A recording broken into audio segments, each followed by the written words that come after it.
A'udzu billahi minasy syaithanir rajim. Bismillahirrahmanirrahim. Alhamdulillahirabbil alamin. Wassalatu wassalamu ala asyrofil anbiya'i wal mursalin sayyidil awwalina wal akhirin sayyidina wa maulana Muhammadinil amin wa ala alihi tahirin was sahabati ajma'in wattabi'in wa tabi'it tabi'ina lahum bi ihsanin ila yaumiddin. Amma ba'du. Para bapak, para ibu sederek sedaya hadirin jamaah Masjid Baitul Iman Surya Regensi Gedangan Sidoarjo yang dirahmati Allah Subhanahu wa taala. Alhamdulillahirabbil alamin. Melanjutkan ngaji kitab hadis Riyadhus Shalihin yang dihimpun oleh Imam An-Nawawi. Sekarang hadis yang ke-23.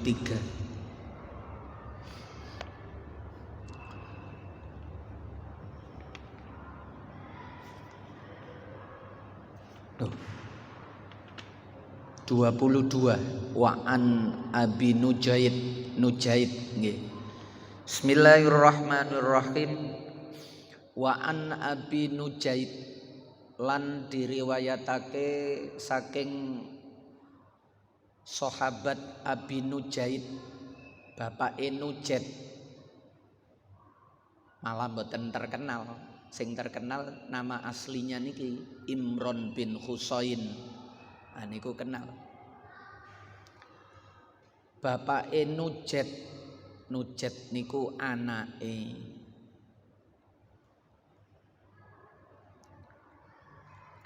Bidhammin nuni wa fathil jim. Macane kelawan didhammah nun nu wa fathil jim lan fathai jim Nujaid Nujaidun. Imron bin Husaini nyatane sahabat Imron bin Husain Al-Khuzai. Niki terkenal. Sahabat Imron bin Husain yang wafat di Basrah tahun 52 Hijriah. Jadi Basrah niku Irak.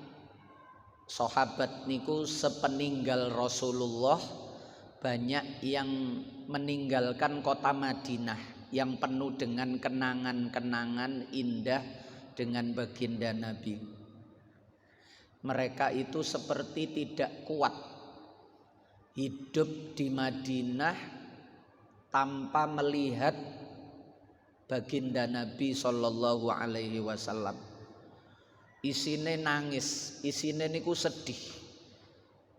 Karena setiap di mana, duduk di mana, berjalan di mana, sekitar kota Madinah itu yang selalu terbayang baginda Nabi. Akhirnya gak kuat niku terus hijrah keluar, pindah untuk menyebarkan Islam. Apalagi semenjak terbunuhnya Sayyidina Utsman bin Affan. Niku kondisi kota Madinah sendiri sudah tidak lagi kondusif. Sudah tidak lagi nyaman untuk ditinggali. Sampai Khalifah mawon terbunuh di kota Madinah. Niku wis mboten nyaman sehingga Sayyidina Ali itu setelah dilantik menjadi khalifah pengganti Utsman, beliau memindahkan pusat pemerintahannya itu di Kufah, Irak. Lah Basra niku tidak jauh dari Kufah.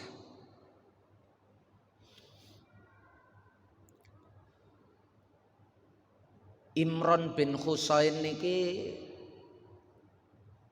ketika di Basrah menjelang wafatnya itu pernah mengalami sakit selama 30 tahun. beliau hanya bisa berbaring di tempat tidur, tidak bisa kemana-mana. Tapi setiap kali orang yang datang menjenguk, rasa-rasanya itu justru mereka yang sedang dihibur oleh Imran bin Husain. Artinya sahabat Imran bin Husain ini seperti tidak menampakkan kesedihan, kesusahan meskipun menjalani sakit selama berpuluh-puluh tahun. Justru dia sering menghibur orang-orang yang datang ke rumahnya. Sampai suatu ketika ditanya kenapa bisa demikian, Imran bin Husain kemudian menceritakan karena dia justru menemukan hari-hari terbaiknya itu pada saat dirinya niki mengalami sakit. Justru hari-hari terbaikku itu ketika aku sakit, yaitu setiap malam dia itu didatangi oleh para malaikat untuk berjabat tangan, dan seringkali didatangi oleh Rasulullah Shallallahu Alaihi Wasallam. Niku ten riwayate ngoten. Wa kana tusallimu alaihil malaikatu fi maradihi. Disalami kali para malaikat ketika sakitnya. Niki ten syarahe Sahih Muslim. Hadis niki riwayat Imam Muslim.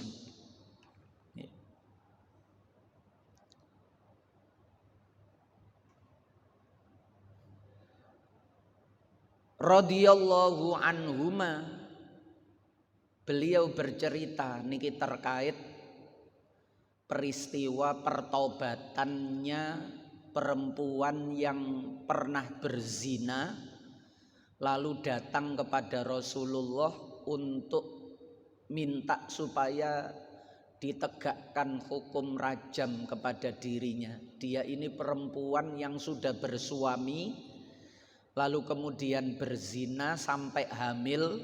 Oh niku zaman Kanjeng Nabi pun enten peristiwa seperti itu.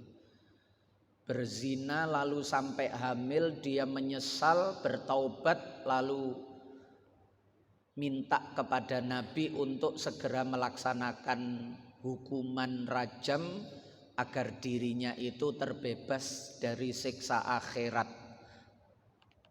Niki kisah pertaubatan seorang perempuan yang diceritakan oleh sahabat Imran bin Husain. Beliau bercerita annam ro'atan sak temene wong wadon min Juhainata saking kabilah Juhainah.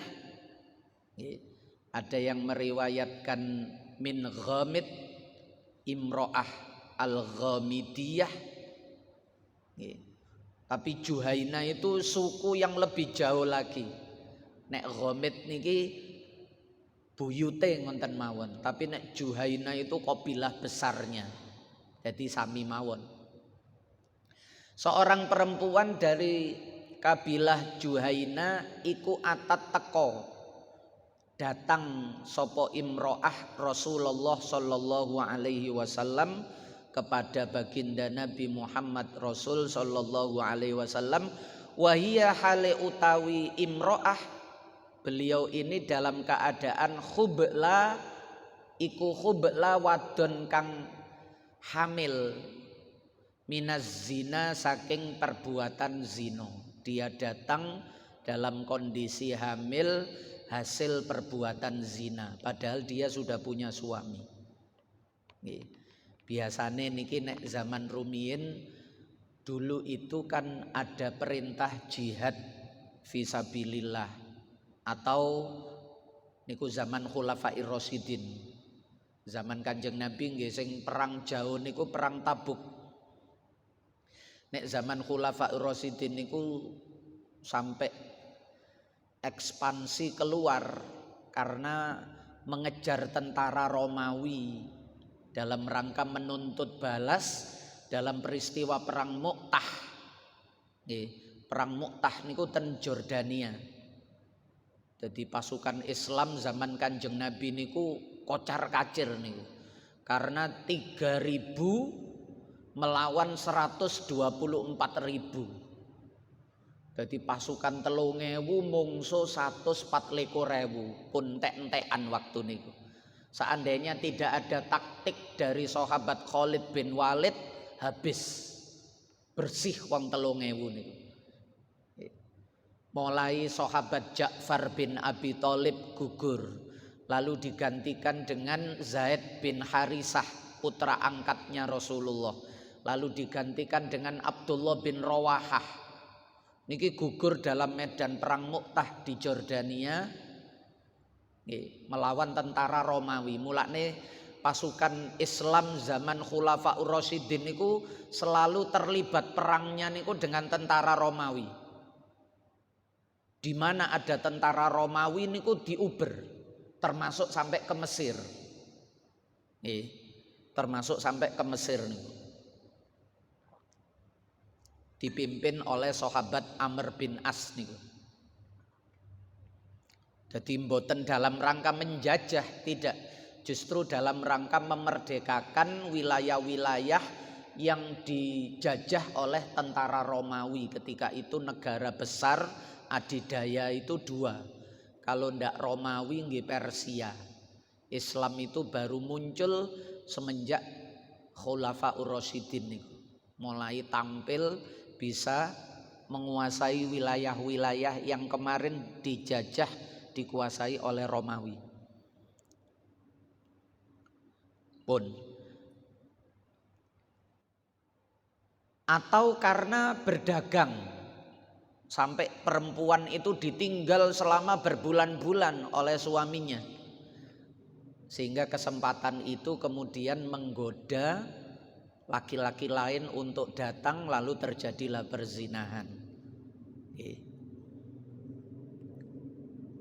Sehingga perempuan ini tahu betul bahwa kehamilannya itu adalah hasil dari perzinahan karena suaminya tidak di rumah. Ketika dia positif hamil itu suaminya tidak di rumah. Sehingga dia yakin iki teko zina wingi. Faqalat mongko ngucap sapa imro'ah, ya Rasulullah, asabtu haddan fa'aqimhu alayya. Asabtu tumiba sapa ingsun haddan ing hukuman had. Seperti yang engkau ketahui aku dalam kondisi hamil dan ini hasil perbuatan zina. Aku telah jatuh terjerumus dalam hukuman had. Hukuman had niku hukuman yang jelas tegas disebutkan di dalam Al-Quran maupun hadis. Kalau di luar itu istilahnya namine niku nopo jenenge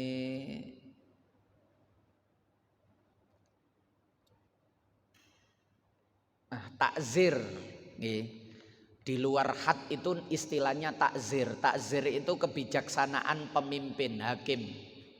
Di luar ketentuan syariat. Jadi harus dihukum, orang bersalah harus dihukum.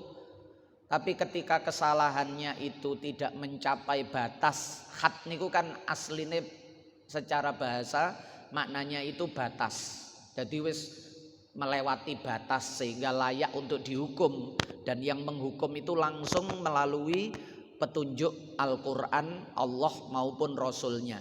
Di luar itu manusia boleh saja memberi hukuman dalam rangka mendidik, dalam rangka memberi pelajaran supaya yang lain tidak mencontoh dan yang melakukan supaya tidak mengulanginya, karena itu jelas melanggar. Nah niku istilahnya takzir. Nek niki muni had, asabtu haddan, saya sudah terjerumus ke dalam satu dosa yang melampaui batas yang harus dihukum. Fa'aqimhu alayya, mongko kulo aturi menegakkan, saya mohon panjenengan untuk menegakkan had itu, hukuman itu alayya ing atase ingsun. Aku minta engkau tegakkan hukuman itu kepadaku. Jadi orang berzina untuk sampai kepada hukuman had, entah itu dirajam bagi zina muhson. Zina muhson itu yang punya suami atau punya istri tapi berzina. Kalau belum punya suami atau belum punya istri itu istilahnya ghairu muhson. Kalau muhson itu dirajam sampai mati, yaitu dengan cara dilempar batu. Orangnya diikat, dilempar batu seukuran genggaman tangan niki. Jadi sekiranya tangan niki sok genggam, jadi tidak terlalu kecil dan tidak terlalu besar. Isok digegem tangan satu, dilempar sampai mati. Niku kalau muhson. Kalau ghairu muhson niku dicambuk 100 kali dan diasingkan selama 1 tahun. Niku rumiyin ngonten. Cara sak mangke ya dipenjara.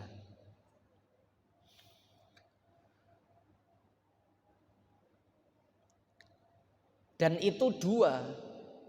Yang pertama karena ada saksi berjumlah orang 4, laki-laki 4 yang melihat perzinahan itu. Lalu laki-laki 4 itu melaporkan. Keempat-empatnya melihat secara langsung terjadinya perzinahan itu. Bukan sekedar berduaan, tapi betul-betul terjadi hubungan 4 orang ini. Jadi berat. Nek gawe saksi niku koyok-koyok gak mungkin kecuali terang-terangan. Zinanya niku terang-terangan atau ditonton orang. Karena mendatangkan saksi 4 itu pasti tidak mudah. Karena memang prinsipnya itu hukuman itu sebisa mungkin dihindari, asline ngonten. Jadi sehingga karena terkait nyawa, terkait menghilangkan nyawa, sehingga tidak mudah-mudah, boten gampang-gampang, butuh saksi 4. Atau cara yang kedua, yaitu orangnya sendiri itu mengakui, ikrar. Lah nek mengakui niki wis gak butuh saksi, termasuk yang terjadi pada perempuan niki. Dia itu mengakui secara langsung bahwa dia melakukan zina. Niki ndak butuh saksi. Ya wis berarti njaluk mati ngonten mawon. Fada'an Nabi sallallahu alaihi wasallam waliyaha. Fada'an uli ngundang nimbali memanggil sapa an Nabi sallallahu alaihi wasallam waliyaha ing waline imro'ah niki. Orang tuanya dipanggil. Faqala nuli dawuh sapa Kanjeng Nabi ahsin ilaiha fa idza wada'at fa'tini. Ahsin bagusono sapa sira ilaiha marang imro'ah, putri Anda ini, atau kalau yang dipanggil itu Pak D-nya, keponakan Anda ini, perlakukan dengan baik. Dia sudah menyesal, dia sudah bertobat. Mungkin dia membuat keluarga Anda malu. Mungkin dia sudah mencoreng nama baik keluarga Anda. Tapi jangan sampai disakiti. Niki Kanjeng Nabi. Fa ahsin ilaiha. Perlakukan dia dengan baik. Ihsan niku wong elek dibales apik. Niku ihsan. Nek apik dibales apik niku nggih biasa. Nggih. Tapi buruk dibalas dengan kebaikan. Lah niku ihsan. Mulane bahasa niku fa ahsin. Nggih. Bahasa niku fa ahsin ilaiha. Perlakukan wanita ini dengan sangat baik. Ihsan niku sangat baik. Karena potensi dia akan didolimi, disakiti. Karena sudah bikin malu, bikin pengakuan di hadapan Rasulullah. Khawatir Kanjeng Nabi dianggap menjadi aib keluarga, lalu bisa saja dia disakiti atau bahkan bisa disingkirkan. Fa'idha wado'at fa'tini. Nanti kalau sudah selesai dia melahirkan, fa'tini, datangkan kepadaku. Karena janinnya itu tidak berdosa. Janinnya itu harus diselamatkan. Tidak boleh membunuh janin, itu tidak boleh. Jadi menggugurkan kandungan itu statusnya sama dengan membunuh manusia. Mulane Kanjeng Nabi tidak boleh. perempuan ini kondisi hamil tidak bisa kemudian dirajam sehingga sampai membunuh bayi yang ada di dalam kandungannya. Nanti hukuman dilaksanakan setelah dia melahirkan. Itu Islam, karena prinsip dasar Islam itu diantara lima pokok niki adalah hifdun nafas, menjaga nyawa. Islam itu sangat melindungi kehidupan, sangat melindungi kehidupan. Jenengan nek ngaji Safinatun Najah niko termasuk kewajiban menggali makam meskipun sudah dikubur harus digali lagi. Niku adalah salah satunya kalau ada perempuan hamil dikira janinnya sudah meninggal juga, ketika dikubur dari keterangan orang yang memasukkan jenazah ke dalam liang lahat niki, dia merasa perut perempuan ini seperti bergerak-gerak. Tapi dia diam terlanjur dikubur, setelah dikubur dia baru cerita. Gini kudu cepat digali supaya bisa diselamatkan. Meskipun menggali kubur itu termasuk merusak kehormatan mayit, tapi demi menyelamatkan janin itu harus dilakukan selama masih ada kemungkinan hidup. Nek wis 3 dina nggih mboten mungkin hidup. Akhirnya fafa'ala nuli agawe sopo keluarga niki. Fa'amaro selesai melahirkan didatangkan kepada Rasulullah. Fa'amaro nuli perintah biha kelawan merajam niki, menghukum imro'ah niki sopo Nabiullah sallallahu alaihi wasallam. Fasuddat mongko diikat alaiha ing atase imro'ah apa siyabuha bajune. Jadi tangannya niki dimasukkan ke dalam baju, lalu dia diikat berserta baju-bajunya. Coro gamise ngoten niku tangannya nduk jero baju, gamisnya itu ikut diikat supaya ketika dia mungkin meronta ketika dilempar kesakitan niku dia ndak lari yang pertama, yang kedua bajunya ndak sampai terbuka. Nek boten diikat engko pas meronta bajunya bisa terbuka, auratnya terlihat. Nah niku diikat beserta bajunya. Summa amara nuli perintah sapa Kanjeng Nabi, setelah diikat Kanjeng Nabi pergi. Mboten tega Kanjeng Nabi melihat orang yang sudah bertaubat kemudian dirajam niku Kanjeng Nabi. Kanjeng Nabi kemudian pergi, fa amara biha, wis laksanakan, farujimat nuli dirajam karena ndak bisa mengelak. Hukum Allah harus tetap dilaksanakan. Nek dalam riwayat yang lain niku Kanjeng Nabi berpaling ketika perempuan itu mengakui dia berzina, Kanjeng Nabi berpaling. Dia datang lagi, Kanjeng Nabi berpaling. Maksudnya Kanjeng Nabi ojo ngaku. Lebih baik bertaubat saja secara mandiri, tidak perlu mengakui di hadapan orang banyak. Karena kalau mengakui di hadapan orang banyak, maka hukuman ini harus dilaksanakan. Tapi kalau bertaubat, orang lain tidak perlu tahu, ya jenenge kanok sing ngerti nggih ndak bisa dilaksanakan. Tidak ada saksi atau ada saksi tapi saksinya tidak mau melapor 4 orang. Dan dia tidak mengadakan pengakuan, ya tidak ada proses rajam itu. Dia cukup bertobat secara mandiri saja.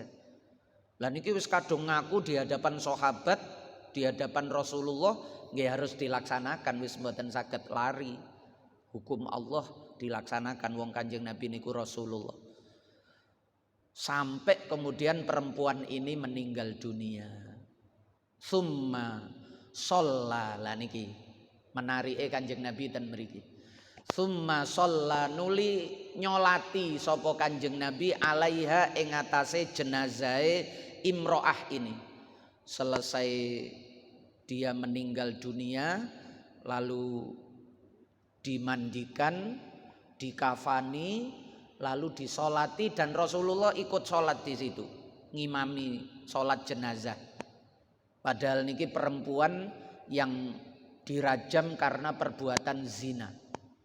Sehingga waktu niku enten sing protes, yaitu Sayyidina Umar. Faqala lahu Umar, nuli ngendika lahu marang Kanjeng Nabi sapa Umaru, Sayyidina Umar. Tapi Sayyidina Umar iku kepingin ngerti alasane Kanjeng Nabi nopo. Nggih. Tusolli alaiha ya Rasulullah wa qad zanat. Tusolli apa toh nyolati panjenengan alaiha ing atase jenazah imro'ah ya Rasulullah do utusane Allah, padahal waqad zanat lan hale temen wis zina sapa imro'ah. Apakah engkau hendak mensolati jenazahnya ya Rasulullah, padahal dia sudah berzina. Wong elek ngoten nggih. Wong elek niku kan nek cara fikih niku sunnahe niku sing nyolati mboten usah kata-kata, terutama tokoh-tokoh niku gak usah melok teko. Misale bandar narkoba atau perampok, begal, ngoten niku sing nyolati nggih wis keluargane karo tanggae kiwa tengen ngoten mawon. Sekirane ana sing nggugurna kewajiban fardu kifayah sudah cukup, ndak perlu orang satu desa datang nanti, supaya menjadi pelajaran. Oh ngene lho nek wong elek iku gak ono sing gelem nyolati, tapi harus tetap ada. Kalau sampai ndak ada nggih jenengan harus datang supaya gugur kewajiban. Sebab orang berbuat maksiat itu statusnya meskipun dia dosa besar, statusnya masih Islam, belum lepas keislamannya itu, sehingga dia tetap diperlakukan seperti orang Islam. Tapi jangan semuanya, supaya menjadi pelajaran. Lah niki Kanjeng Nabi kok malah melok nyolati. Nggih, cara Umar niku kepingin ngerti motifnya Rasulullah itu apa. Harusnya kan memberi pelajaran. Qala dawu sapa Kanjeng Nabi, laqad tabat taubatan lau kusimat baina sab'ina min ahlil Madinah lawasi'athum. Laqad tabat yakti wis taubat sapa imro'ah. Umar, iki wong wedok iki wis taubat, dan taubatnya itu sungguh-sungguh. Nggih, Kanjeng Nabi mendapatkan ngenten iki mesti Kanjeng Nabi angsal wahyu saking Allah. Sebab Kanjeng Nabi niku wa ma yantiqu anil hawa in huwa illa wahyu yuha. Yang diucapkan saja, jangankan yang dikerjakan, yang diucapkan saja itu tidak muncul dari dorongan hawa nafsu, tapi semuanya itu in huwa illa wahyu yuha. Semuanya itu bimbingan wahyu dari Allah yang diberikan kepada beliau, termasuk terkait perempuan niki. Kanjeng Nabi mendapatkan wahyu kalau perempuan ini taubatnya sudah diterima oleh Allah. Dengan dirajam itu dia taubatnya sudah diterima oleh Allah.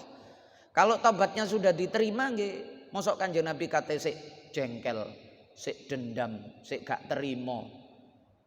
Nggih, masih tidak memaafkan, mboten mungkin. Kanjeng Nabi nggih ikut memaafkan, sehingga beliau kemudian mensolati.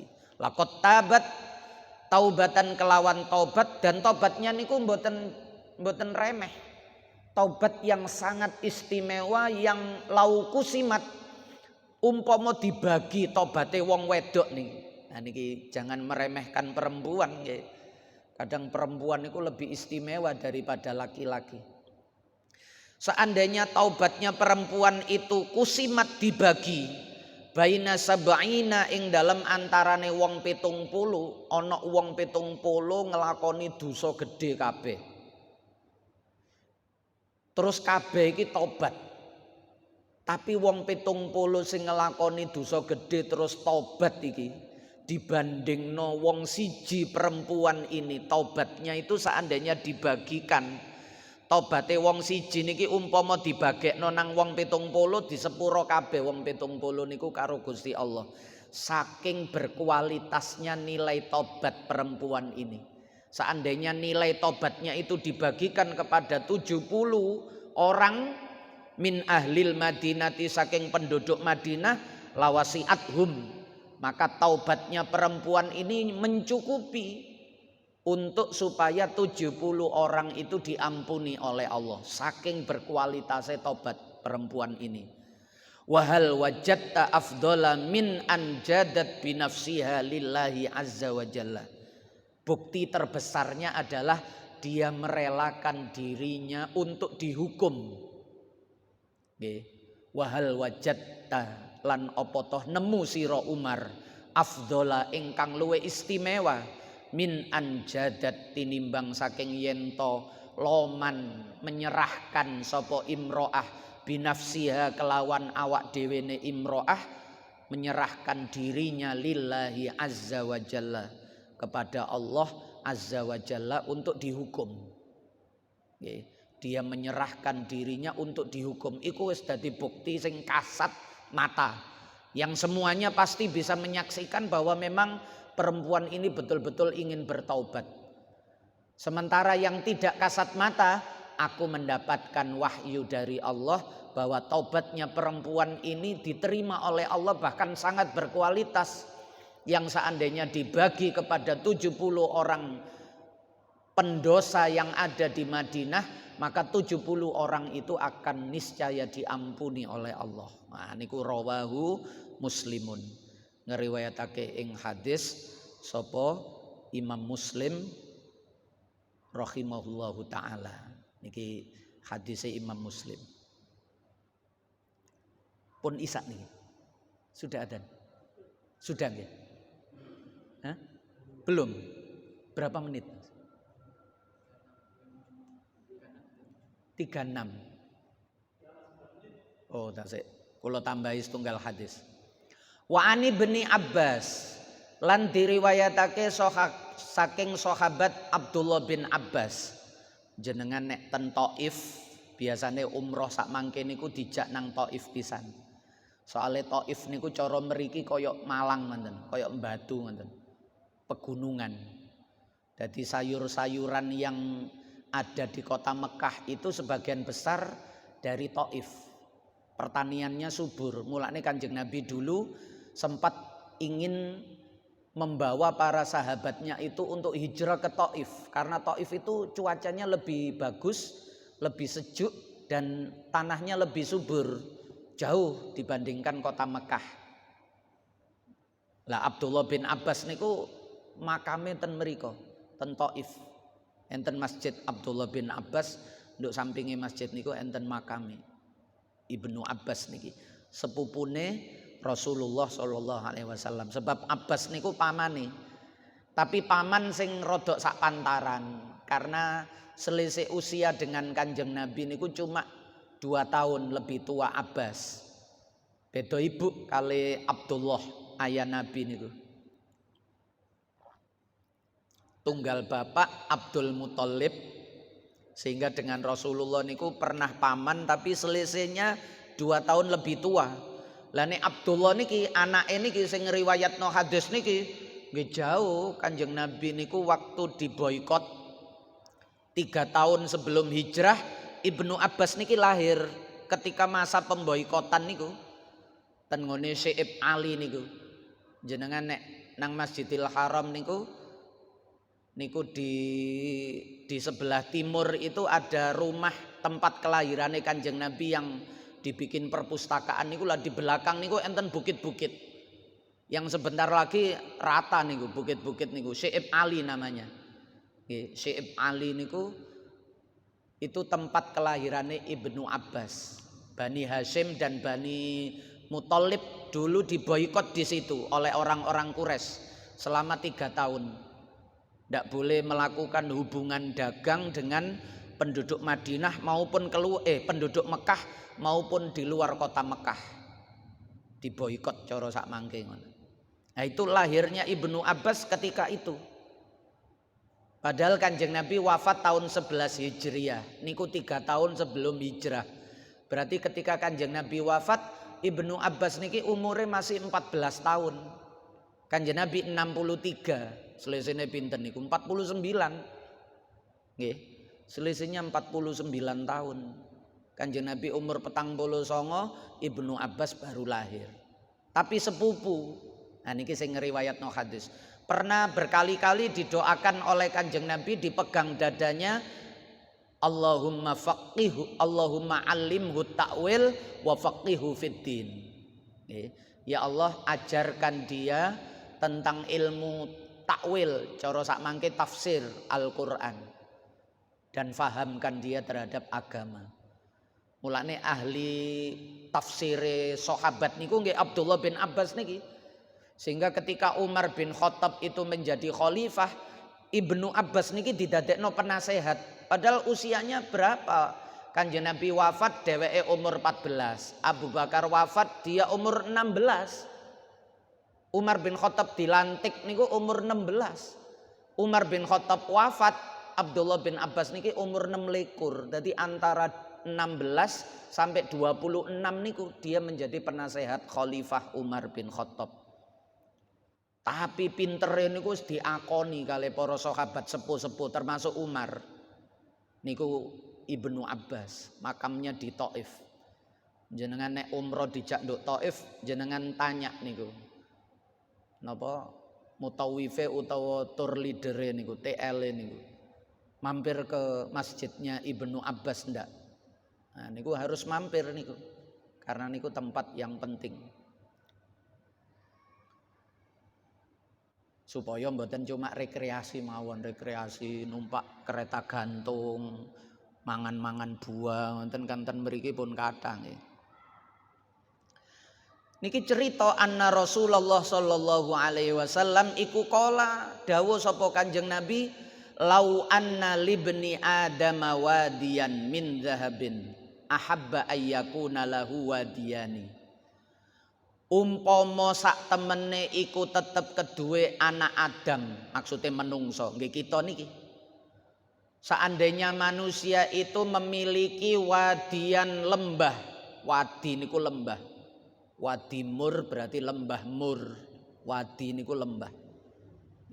Min zahabin saking emas, dia punya gudang emas berupa lembah, saking gedene gudang niku sampai memenuhi lembah. Ahabba ayyakuna lahu wadiyani, dia pasti ingin punya dua lembah. Duwe siji kepingin loro, duwe loro kepingin telu, duwe telu kepingin papat. Uang niku mboten pernah berhenti, ndak pernah puas. Walayyam la afahu illat turabu, tidak bisa memenuhi mulutnya kecuali debu. Maksudnya gak iso bosen terhadap harta kecuali sampai meninggal. Uang niku lho nggih. Mboten iso bosen karo duit niku gak iso. Jenengan pun bosen nah kalau duit. Ya, walaupun kecilik niku ya wis nyekel duit lho. Tapi sampai tua niku ya sik seneng mawon karo dhuwit niku. Niku gak iso, kejaba ditutup karo lemah, maksudnya wis mati. Ditutup lemah niku sampai mati. Tapi ngonten niku Gusti Allah, wa yatubullahu ala man taba, niki Allah. Innahu huwat tawwabur rahim. Gusti Allah niku apike kaya ngoten. Kita niki kudune cintae nang Allah. Tapi kenyataane kita niki luwih cinta nang dhuwit. Buktine duwe sak lembah niku sik kurang. Duwe rong lembah emas sik kurang. Tetep cintae nang dhuwit sampai mati. Tapi nek gelem tobat, wa yatubu lan nerima tobat sapa Allah alaman ing atase wong taba kang gelem tobat. Hadis muttafaqun alaih. Muttafaqun alaih niku berarti nduk Bukhari enten, nduk Muslim enten. Niku istilahnya muttafaq alaih. Disepakati oleh Imam Bukhari dan Imam Muslim. Hadis niki niku Allah sak elek-eleke kita wayahe cinta nang Allah tapi kok cintain malah nang donya. Niku nek gelem tobat nang Allah ya sik tetep di sepuro. Niki kan babe bab taubat. Nggih. Tinggal satu hadis lagi nanti ganti bab sabar. Satu hadisnya besok. Al-Fatihah. A'udzubillahi minasyaitonirrajim. Bismillahirrahmanirrahim. Alhamdulillahirabbil alamin. Arrahmanirrahim. Iyyaka na'budu wa iyyaka nasta'in. Ihdinas siratal mustaqim. Siratal ladzina an'amta 'alaihim ghairil maghdubi 'alaihim waladdallin. مولاي صل وسلم دائما أبدا على حبيبك خير الخلق كلهم هو الحبيب الذي ترجى شفاعته لكل هول من الأهوال مقتحم يا ربي بالمصطفى بلغ مقاصدنا واغفر لنا ما مضى يا واسع الكرم يا أرحم الراحمين يا أرحم الراحمين يا أرحم الراحمين فرج على المسلمين. Ditutup dengan kafaratul majlis. Subhanakallahumma wa bihamdika asyhadu an la ilaha illa anta astaghfiruka wa atubu ilaik. Wassalamualaikum warahmatullahi wabarakatuh.